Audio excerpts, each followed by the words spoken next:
ಮುಂದುವರಿದ ಭಾಗ. ನಾಳೆ ಅವರು ಆಫೀಸ್ಗೆ ಹೋದ ನಂತರ ನಾನು ಬೇಗನೆ ನನ್ನ ಎಲ್ಲ ಬಟ್ಟೆಗಳನ್ನು ಮತ್ತು ಉಳಿದ ಸಾಮಾನುಗಳನ್ನು ಇಲ್ಲಿಗೆ ತಂದು ಇಡುತ್ತೇನೆ ಎಂದು ಹೇಳುವಾಗ ಅವಳ ಮುಖದಲ್ಲಿ ಸಖತ್ ಉತ್ಸಾಹ ಕಾಣುತ್ತಿತ್ತು. ಆದರೆ ಮರುಕ್ಷಣವೇ ಅವಳು ಮುಖ ಸೊಟ್ಟಗೆ ಮಾಡಿ, ಆದರೆ ನಾನು ಅವರ ಜೊತೆ ಮಾತ್ರ ಖಂಡಿತ ಇರುವುದಿಲ್ಲ, ಪಕ್ಕಾ ಹುಳಿ ನಿಂಬೆಹಣ್ಣು ಅವರು ಎಂದಳು. ಧನ್ವಿಯ ಮಾತು ಕೇಳಿ ಸೃಷ್ಟಿಯವರು ಅವಳನ್ನೇ ದಿಟ್ಟಿಸಿ ನೋಡತೊಡಗಿದರು. ಅಷ್ಟರಲ್ಲಿ ಅವರ ಕಣ್ಣು ಪ್ರವೀಣ್ ಅವರ ಮೇಲೆ ಬಿತ್ತು. ಅವರು ತನ್ನ ಫೋನ್ನಲ್ಲಿ ಮೆಸೇಜ್ ಟೈಪ್ ಮಾಡುತ್ತಿದ್ದರು. ಪ್ರವೀಣ್ ಅವರ ಮನಸ್ಸಿನಲ್ಲಿ ಏನು ನಡೆಯುತ್ತಿದೆ ಎಂಬುದು ಮರುಕ್ಷಣವೇ ಅವರಿಗೆ ಅರ್ಥವಾಯಿತು. ಪ್ರವೀಣ್ ಅವರು ತನ್ನ ಫೋನ್ನಲ್ಲಿ ಹೀಗೆ ಬರೆಯುತ್ತಿದ್ದರು: ನಿನ್ನ ವೈವಾಹಿಕ ಜೀವನದಲ್ಲಿ ನಿನಗೆ ಸಮಸ್ಯೆಗಳಿದ್ದರೆ ಅದನ್ನು ನಿನ್ನ ಬಳಿಯೇ ಇಟ್ಟುಕೋ. ನನ್ನ ಜೀವನವನ್ನು ಯಾಕೆ ಹಾಳು ಮಾಡುತ್ತಿದ್ದೀಯಾ? ಸುಮ್ಮನೆ ನಿನ್ನ ಹೆಂಡತಿಯನ್ನು ಇಲ್ಲಿಂದ ಕರೆದುಕೊಂಡು ಹೋಗು. ಇಲ್ಲದಿದ್ದರೆ ಪ್ರವೀಣ್ ರಾಣಾನ ಅಸಲಿ ಪ್ರಳಯ ಶುರುವಾಗುತ್ತದೆ ಎಂದು ಬರೆದು ಅವರು ಮೆಸೇಜ್ ಕಳುಹಿಸಿದರು. ಅವರು ಯಾರಿಗೆ ಕಳುಹಿಸಿದ್ದಾರೆ ಎಂದು ಸೃಷ್ಟಿಯವರಿಗೆ ಅವರ ಮುಖದ ಭಾವನೆಯಿಂದಲೇ ಅರ್ಥವಾಯಿತು. ಅವರ ಮುಖದಲ್ಲಿ ಸಣ್ಣ ನಗು ಮೂಡಿತು. ಇತ್ತ ಧನ್ವಿ ಪ್ರವೀಣ್ ಅವರ ಕಡೆ ನೋಡಿ, ಈಗ ನೀವು ಇಲ್ಲಿಂದ ಹೋಗಬಹುದು ಮಾವಯ್ಯ ಎಂದಳು. ನಂತರ ಸೃಷ್ಟಿಯವರ ಕಡೆಗೆ ನೋಡಿ, ಅತ್ತೆಯವರೇ, ನೀವು ಬನ್ನಿ, ಮಲಗುವ ಸಮಯವಾಯಿತು. ನೀವು ಸರಿಯಾದ ಸಮಯಕ್ಕೆ ಮಲಗದಿದ್ದರೆ ಕಣ್ಣಿನ ಕೆಳಗೆ ಕಪ್ಪು ವರ್ತುಲಗಳು ಬರುತ್ತವೆ ಎಂದು ಹೇಳಿ ಮತ್ತೆ ಹಾಸಿಗೆಯ ಮೇಲೆ ಮಲಗಲು ಹೋದಳು. ಆಗಲೇ ಅವಳ ಕಣ್ಣು ಬಾಗಿಲಿನಲ್ಲಿ ನಿಂತಿದ್ದ ಧ್ರುವನ ಮೇಲೆ ಬಿದ್ದು. ಅವನು ಕೋಪದಿಂದ ಅವಳನ್ನು ದಿಟ್ಟಿಸುತ್ತಿದ್ದನು. ಮರುಕ್ಷಣವೇ ಅವನು ಒಳಗೆ ಬಂದನು. ಒಂದು ಸಲ ಪ್ರವೀಣ್ ಅವರು ಮತ್ತು ಸೃಷ್ಟಿಯವರನ್ನು ನೋಡಿ ನಂತರ ಧನ್ವಿಯ ಹತ್ತಿರ ಬಂದು ಕೋಪದಿಂದ, ನೀನು ಇಲ್ಲಿ ಏನು ಮಾಡುತ್ತಿದ್ದೀಯಾ ಎಂದು ಕೇಳಿದನು.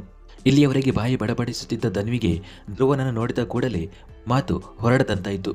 ಅವಳು ತಡಬಡಿಸುತ್ತಾ, ಅದು ನಾನು ಎಂದಳು. ಧ್ರುವ ಮತ್ತೊಮ್ಮೆ, ನನಗೆ ಉತ್ತರ ಕೊಡು, ನೀನು ಇಲ್ಲಿ ಏನು ಮಾಡುತ್ತಿದ್ದೀಯಾ ಎಂದು ಕೇಳಿದನು. ಧನ್ವಿ ಸ್ವಲ್ಪ ಧೈರ್ಯ ತಂದುಕೊಂಡು ವೇಗವಾಗಿ ಹೇಳಿದಳು, ಯಾಕೆಂದರೆ ನನಗೆ ಅತ್ತೆಯವರ ಜೊತೆ ಇರಬೇಕು, ನನಗೆ ಅವರ ಜೊತೆಯೇ ಮಲಗಬೇಕು. ಇಂದಿನಿಂದ ನಾನು ಇಲ್ಲೇ ಇರುತ್ತೇನೆ. ಅವಳು ಮಾತನಾಡುತ್ತಿರುವಾಗಲೇ ಧ್ರುವ ತನ್ನ ಕೈಯನ್ನು ಅವಳತ್ತ ಚಾಚಿದನು. ಧನ್ವಿ ತಕ್ಷಣ ಹಿಂದೆ ಸರಿದಳು. ಧ್ರುವ ಈಗ ಇನ್ನೂ ಹೆಚ್ಚಿನ ಕೋಪದಿಂದ ಅವಳನ್ನು ನೋಡಿದನು. ಧನ್ವಿ ಪ್ರವೀಣ್ ಅವರ ಕಡೆಗೆ ನೋಡಿ, ಮಾವಯ್ಯ, ನಾನಿಲ್ಲಿ ಇರಲು ನೀವು ಅನುಮತಿ ನೀಡಿದ್ದೀರಿ ಎಂದು ಇವರಿಗೆ ಹೇಳಿಬಿಡಿ. ಬಹುಶಃ ನೀವು ನನಗೆ ಪರ್ಮಿಷನ್ ಕೊಟ್ಟಿಲ್ಲ ಎಂದು ಇವರು ಭಾವಿಸಿದ್ದಾರೆ ಎಂದಳು. ಧ್ರುವ ರಾಣ ಹಲ್ಲು ಕಡಿಯುತ್ತಾ, ನೀನು ನನ್ನ ಜೊತೆ ಬರುತ್ತೀಯಾ ಇಲ್ಲವೋ ಎಂದನು. ಧನ್ವಿ ತಕ್ಷಣ, ನಾನು ನಿಮ್ಮ ಜೊತೆ ಬರುವುದಿಲ್ಲ. ಅತ್ತೆಯವರೇ, ನಿಮಗೆ ಗೊತ್ತಾ, ಇವರು ನನ್ನನ್ನು ಇಲ್ಲಿಂದ ಕರೆದುಕೊಂಡು ಹೋಗಿ ರೂಮಿನಲ್ಲಿ ತುಂಬ ಬೈಯುತ್ತಾರೆ. ಇವರಿಗೆ ಬರುವಷ್ಟು ಕೋಪ ಬೇರೆ ಯಾರಿಗೂ ಬರುವುದಿಲ್ಲ. ನಾನು ಇಲ್ಲಿ ಮಲಗುವುದಕ್ಕೆ ಇವರಿಗೆ ಏನು ತೊಂದರೆಯೋ ನನಗಂತೂ ಅರ್ಥವಾಗುತ್ತಿಲ್ಲ. ಕನಿಷ್ಠ ಪಕ್ಷ ಇಲ್ಲಿ ನಾನು ನಿಮ್ಮ ಜೊತೆ ಹಾಸಿಗೆ ಮೇಲೆ ಮಲಗಬಹುದು. ಇಲ್ಲದಿದ್ದರೆ ನಿಮಗೆ ಗೊತ್ತಲ್ಲ, ಅವರು ನನ್ನನ್ನು ಸೋಫಾದ ಮೇಲೆ ಮಲಗಿಸುತ್ತಾರೆ. ನಾನು ಇಷ್ಟು ಉದ್ದ ಇದ್ದೇನೆ, ಆ ಪುಟ್ಟ ಸೋಫಾದಲ್ಲಿ ನಾನು ಹೇಗೆ ಹೊಂದಿಕೊಳ್ಳಲು ಸಾಧ್ಯ ಎಂದಳು. ಸೃಷ್ಟಿಯವರು ಮತ್ತು ಪ್ರವೀಣ್ ಅವರು ಬಾಯಿ ಮುಚ್ಚಿಕೊಂಡು ನಗಲು ಶುರು ಮಾಡಿದರು.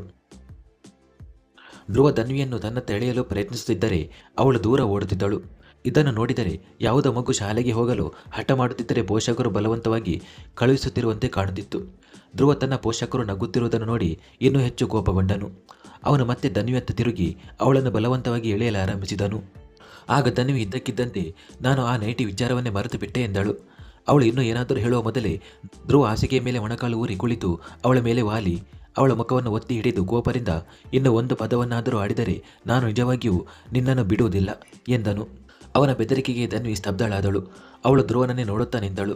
ಧ್ರುವ ಅವಳ ಮುಖದಿಂದ ಕೈ ತೆಗೆದು ಮರುಕ್ಷಣವೇ ಅವಳನ್ನು ಎತ್ತಿಕೊಂಡು ನೇರವಾಗಿ ಅಲ್ಲಿಂದ ಹೊರ ನಡೆದನು. ಧನ್ವಿ ಅವನ ಕಡೆಗೆ ನೋಡುತ್ತಾ, ಕೇಳಿ, ದಯವಿಟ್ಟು ಕ್ಷಮಿಸಿಬಿಡಿ. ಇನ್ನು ಮುಂದೆ ನಾನು ಇಂತಹ ತಪ್ಪು ಮಾಡುವುದಿಲ್ಲ. ನಾನು ಎಲ್ಲಿಯೂ ಹೋಗುವುದಿಲ್ಲ, ಅತ್ತೆಯವರ ಕೋಣೆಗೂ ಹೋಗುವುದಿಲ್ಲ. ಆದರೆ ದಯವಿಟ್ಟು ರೂಮಿಗೆ ಕರೆದುಕೊಂಡು ಹೋಗಿ ನನ್ನನ್ನು ಬೈಯಬೇಡಿ. ನೀವು ಬೈದರೆ ನನಗೆ ತುಂಬ ಬೇಸರವಾಗುತ್ತದೆ, ಅಳು ಬರುತ್ತದೆ ಎಂದು ಬೇಡಿಕೊಂಡಳು. ಸೃಷ್ಟಿಯವರು ಪ್ರವೀಣ್ ಅವರ ಕಡೆಗೆ ನೋಡಿ, ಏನು ಮಾಡಿದ್ದೀರಿ ನೀವು? ಈಗ ನಿಮ್ಮ ಮಗ ಏನು ಮಾಡುತ್ತಾನೆ ಎಂದು ನಿಮಗೆ ತಿಳಿದಿದೆಯಲ್ಲವೇ? ಸುಮ್ಮನೆ ಆ ಮುಗ್ಧ ಹುಡುಗಿಯ ಮೇಲೆ ಕೋಪ ಮಾಡಿಕೊಳ್ಳುತ್ತಾನೆ. ಅವಳನ್ನು ಅಲ್ಲಿಂದ ಕಳುಹಿಸಬೇಕಿದ್ದರೆ ನನಗೆ ಹೇಳಬಹುದಿತ್ತು.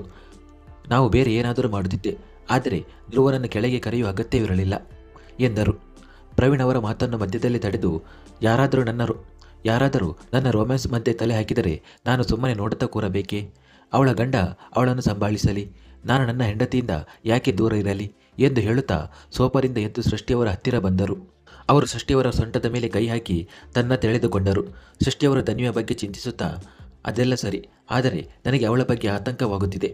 ನಿಮ್ಮ ಮಗ ಎಷ್ಟು ಕಡುಗೋಪಿ ಎಂಬುದು ನಿಮಗೆ ಗೊತ್ತಿಲ್ಲವೇ ಎಂದರು. ಪ್ರವೀಣ್ ಅವರು ತಕ್ಷಣ, ನೀನು ಕೂಡ ಹಠಮಾರಿಯಾಗಿದ್ದೆ ಅಲ್ವಾ? ನನ್ನ ಪ್ರೀತಿಯನ್ನು ಒಪ್ಪಿಕೊಳ್ಳುತ್ತಿರಲಿಲ್ಲ, ಆದರೆ ನಾನು ನಿನ್ನನ್ನು ನನ್ನವಳನ್ನಾಗಿ ಮಾಡಿಕೊಂಡೆನಲ್ಲವೇ? ನೋಡು, ಧನ್ವಿ ಕೂಡ ನಿನ್ನ ಮಗನ ಹಠವನ್ನು ಒಂದಲ್ಲ ಒಂದು ದಿನ ಇಳಿಸುತ್ತಾನೆ ಎಂದರು. ಅವರ ಮಾತು ಕೇಳಿ ಸೃಷ್ಟಿಯವರು ಅವರನ್ನು ದಿಟ್ಟಿಸಿ ನೋಡತೊಡಗಿದರು. ಪ್ರವೀಣ್ ಅವರು ತಕ್ಷಣ ಅವರನ್ನು ಎತ್ತಿಕೊಂಡು ಹಾಸಿಗೆಯತ್ತ ನಡೆದರು. ಇತ್ತ ಧ್ರುವ ಧನ್ವಿಯನ್ನು ಎತ್ತಿಕೊಂಡು ರೂಮಿನ ಒಳಗೆ ಬಂದನು. ಧನ್ವಿ ಅವನ ತೋಳಿನಲ್ಲಿ ಅಡಗಿ ಕುಳಿತು ಅವನ ಮುಖವನ್ನು ನೋಡುತ್ತಾ, ಕೇಳಿ, ನೀವು ಕೇಳಿಸಿಕೊಳ್ಳುತ್ತಿದ್ದೀರಾ ಇಲ್ಲವೋ?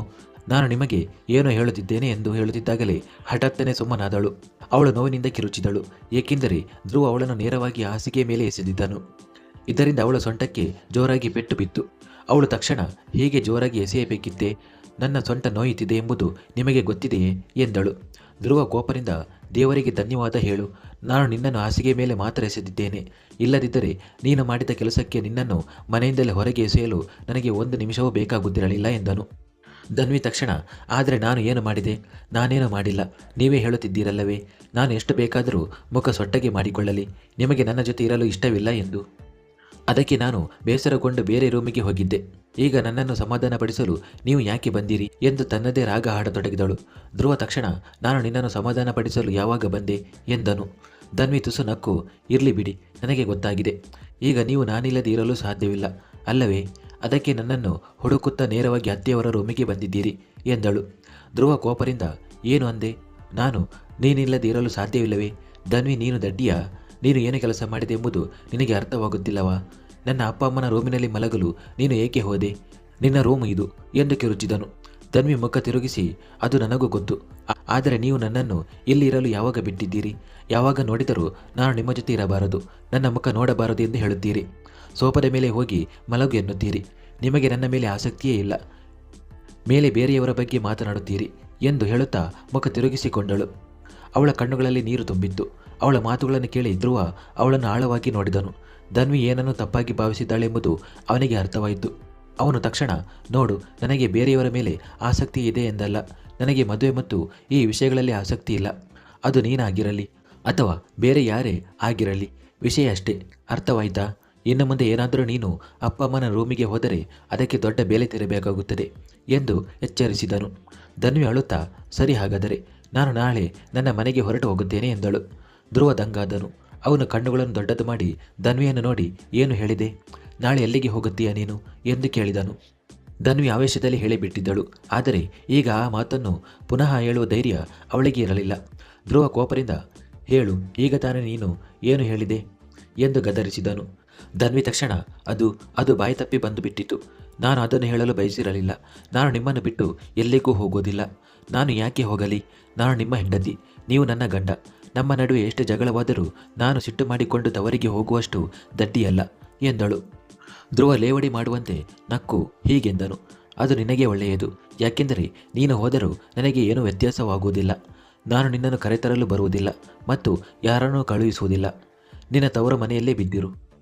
ಹೀಗೆ ಹೇಳಿ ಅವನು ವಾಶ್ರೂಮ್ಗೆ ಹೋದನು. ಧನ್ವಿ ಅವನನ್ನೇ ದಿಟ್ಟಿಸಿ ನೋಡುತ್ತಾ ನಿಂತಳು. ನಂತರ ಅವಳು ಸುಮ್ಮನೆ ಹೋಗಿ ಸೋಫಾದ ಮೇಲೆ ಮಲಗಿದಳು. ಸೋಫಾಗೆ ಜೋರಾಗಿ ಗುದ್ದಿ, ನನ್ನ ಹಣೆ ಬರಹದಲ್ಲಿ ನೀನೊಬ್ಬನೇ ಇರುವುದು, ಬೇರೆ ಏನೂ ಇಲ್ಲ ಎಂದು ಮುಖ ಕಿವುಚಿಕೊಂಡು ಗೊಣಗಿದಳು. ಹೇಗೋ ಕಷ್ಟಪಟ್ಟು ಆ ಪುಟ್ಟ ಸೋಫಾದಲ್ಲಿ ಮಲಗಲು ಪ್ರಯತ್ನಿಸುತ್ತಾ ಕಣ್ಣು ಮುಚ್ಚಿದಳು. ಸ್ವಲ್ಪ ಹೊತ್ತಿನ ನಂತರ ವಾಶ್ರೂಮ್ ಬಾಗಿಲು ತೆರೆಯಿತು. ಧ್ರುವ ಹೊರ ಬಂದವನೇ ಹಾಸಿಗೆ ಕಡೆಗೆ ನೋಡಿದನು. ಅಲ್ಲಿ ಧನ್ವಿ ಇರಲಿಲ್ಲ. ಅವಳು ಮತ್ತೆ ರೂಮ್ ಬಿಟ್ಟು ಹೋಗಿರಬಹುದು ಎಂದುಕೊಂಡು ಕೋಪದಿಂದ, ಈ ಹುಡುಗಿಯನ್ನು ನಾನು ಬಿಡುವುದಿಲ್ಲ ಎಂದು ಹೊರಗೆ ಹೋಗಲು ಹೊರಟನು. ಆಗ ಅವನ ಕಣ್ಣು ಸೋಫಾದ ಮೇಲೆ ಮಲಗಿದ್ದ ಧನ್ವಿಯ ಮೇಲೆ ಬಿತ್ತು. ಸೋಫಾ ತುಂಬ ಚಿಕ್ಕದಾಗಿದ್ದರಿಂದ ಅವಳು ಅರ್ಧ ಸೋಫಾದ ಮೇಲೆ ಅರ್ಧ ಕೆಳಗೆ ಇದ್ದ ಹಾಗೆ ಮಲಗಿದ್ದಳು. ಆಗ ಅವನಿಗೆ ಸೃಷ್ಟಿ ಮತ್ತು ಪ್ರವೀಣ್ ಅವರ ರೂಮಿನಲ್ಲಿ ಅವಳಿಗೆ ಸೋಫಾದಲ್ಲಿ ಮಲಗಲು ಕಷ್ಟವಾಗುತ್ತಿದೆ ಎಂಬ ವಿಷಯ ಹೇಳಿದ ಮಾತು ನೆನಪಾಯಿತು. ಅವನ ಮುಖದಲ್ಲಿ ಸಣ್ಣ ನಗು ಮೂಡಿತು. ಅವನ ಧನ್ವಿಯ ಹತ್ತಿರ ಬಂದು ಅವಳನ್ನು ಎತ್ತಿಕೊಂಡನು. ಧನ್ವಿ ಗಾಢ ನಿದ್ರೆಯಲ್ಲಿದ್ದರಿಂದ ಅವಳಿಗೆ ಏನೂ ತಿಳಿಯಲಿಲ್ಲ. ಅವನು ಅವಳನ್ನು ಹಾಸಿಗೆ ಮೇಲೆ ಮಲಗಿಸಿ ದೂರ ಸರಿಯಲು ಹೋದಾಗ ಧನ್ವಿ ಅವನ ಕುತ್ತಿಗೆಯನ್ನು ಅಪ್ಪಿಕೊಂಡು, ಹೋಗೋ ಹುಳಿ ನಿಂಬೆಹಣ್ಣು, ಇವನಿಗಿಂತ ಅಮಿತ್ ಎಷ್ಟು ವಾಸಿ ಎಂದು ನಿದ್ರೆಯಲ್ಲೇ ಗೊಣಗಿದಳು. ಇದನ್ನು ಕೇಳಿದ ತಕ್ಷಣ ಧ್ರುವನ ತಲೆ ತಿರುಗಿದಂತಾಯಿತು. ಅವನು ತನ್ನಲ್ಲೇ, ಅಮಿತ್, ಯಾರು ಈ ಅಮಿತ್? ಇವಳು ಯಾರ ಬಗ್ಗೆ ಮಾತನಾಡುತ್ತಾಳೆ ಎಂದು ಯೋಚಿಸುತ್ತಾ ಅವಳನ್ನು ಗಾಢವಾಗಿ ನೋಡತೊಡಗಿದನು. ಅವನು ಅವಳಿಂದ ದೂರ ಸರಿಯುವ ಬದಲು ಅವಳ ಪಕ್ಕದಲ್ಲೇ ಮಲಗಿ ಅವಳು ಮತ್ತೆ ಏನಾದರೂ ಹೇಳುತ್ತಾಳೆ ಎಂದು ಕಾಯತೊಡಗಿದನು. ಆದರೆ ಧನ್ವಿ ಮತ್ತೆ ಬಾಯಿ ಬಿಡಲಿಲ್ಲ. ಬದಲಾಗಿ ಅವಳು ಧ್ರುವನನ್ನು ಇನ್ನೂ ಗಟ್ಟಿಯಾಗಿ ಅಪ್ಪಿಕೊಂಡಳು. ಅವಳ ಬಿಸಿಯಾದ ಉಸಿರಾಟ ಅವನ ಕುತ್ತಿಗೆಗೆ ತಗುಲುತ್ತಿತ್ತು. ಧ್ರುವನ ದೇಹದಲ್ಲಿ ಒಂದು ರೀತಿಯ ಸಂಚಲನ ಶುರುವಾಯಿತು. ಅವನ ಕೈ ತಾನಾಗಿಯೇ ಅವಳ ಸೊಂಟದ ಮೇಲೆ ಹೋಯಿತು. ಅವನ ಕಣ್ಣುಗಳು ಒಮ್ಮೆ ಅವಳ ತುಟಿಗಳ ಮೇಲೆ, ಇನ್ನೊಮ್ಮೆ ಅವಳ ಕುತ್ತಿಗೆ ಮೇಲೆ ಸುಳಿದಾಡುತ್ತಿದ್ದವು. ಅವಳು ಸಂಜೆ ಧರಿಸಿದ್ದ ಸೀರೆಯಲ್ಲೇ ಇದ್ದಳು. ಸೀರೆಯ ಸೆರಗು ಸರಿಯಾಗಿದ್ದರಿಂದ ಅವಳ ಹೊಟ್ಟೆಯ ಭಾಗ ತೆರೆದಂತಾಗಿತ್ತು. ಅವನ ಕೈಗಳು ಅವಳ ಹೊಟ್ಟೆ ಮತ್ತು ಸೊಂಟದ ಮೇಲೆ ಸವರತೊಡಗಿದವು. ನಿದ್ರೆಯಲ್ಲೇ ಧನ್ವಿ ಅತ್ತಿತ್ತ ಹೊರಳಾಡತೊಡಗಿದಳು. ಅವಳ ಕಾಲು ಧ್ರುವನ ಕಾಲಿಗೆ ತಗುಲಿ ಉಜ್ಜತೊಡಗಿತು. ಬಹುಶಃ ಅವಳ ನಿದ್ರೆಗೆ ಅಡ್ಡಿಯಾಗುತ್ತಿತ್ತು. ಅವಳು ಚಟಪಡಿಸುವುದನ್ನು ನೋಡಿ ಧ್ರುವ ಕೈ ತೆಗೆಯಲು ಹೋದನು. ಆದರೆ ಧನ್ವಿ ಅವನನ್ನು ಇನ್ನೂ ಹತ್ತಿರಕ್ಕೆ ಎಳೆದುಕೊಂಡಳು. ಧ್ರುವ ಬೇರೆ ದಾರಿ ಇಲ್ಲದೆ ಅವಳನ್ನೇ ನೋಡುತ್ತಾ ಕುಳಿತನು.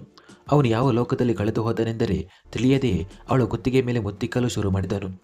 ಅವನು ಮುತ್ತಿಕ್ಕುತ್ತಿದ್ದಂತೆ ಅವನ ಹೃದಯದ ಬಡಿತ ಜೋರಾಯಿತು. ಅವನು ಒಮ್ಮೆ ಅವಳ ಸೊಂಟವನ್ನು ಮೆಲ್ಲಗೆ ಸವರುತ್ತಿದ್ದನು, ಇನ್ನೊಮ್ಮೆ ಜೋರಾಗಿ ಒತ್ತುತ್ತಿದ್ದನು.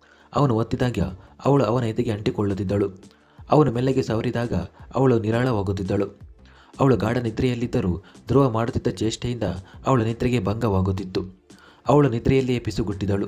ನಿದ್ದೆ ಮಾಡಲು ಬಿಡಿ, ನನಗೆ ನಿದ್ದೆ ಬರುತ್ತಿದೆ ಎಂದು ಅವಳ ಧ್ವನಿ ಕೇಳಿ ಧ್ರುವ ತಕ್ಷಣ ಎಚ್ಚೆತ್ತುಕೊಂಡನು ಮತ್ತು ಆಶ್ಚರ್ಯದಿಂದ ಅವಳನ್ನು ನೋಡಿದನು. ಧನ್ವಿಗೆ ಎಚ್ಚರವಾಗಿದೆಯೇ? ತಾನು ಅವಳ ಹತ್ತಿರ ಬಂದಿರುವುದು ಅವಳಿಗೆ ಗೊತ್ತೈತೆ ಎಂದು ಅವನು ಗಾಬರಿಯಾದನು. ಅಷ್ಟರಲ್ಲಿ ಧನ್ವಿ ಮತ್ತೆ ಮುಖ ಸೊಟ್ಟಗೆ ಮಾಡಿದಾಗ ಧ್ರುವ ಸ್ತಬ್ಧನಾದನು. ಮರುಕ್ಷಣವೇ ಧನ್ವಿ ನಿದ್ರೆಯಲ್ಲೇ ಹೋಗು ಹುಳಿ ನಿಂಬೆಹಣ್ಣು ಎಂದಳು. ಮುಂದುವರಿಯುವುದು.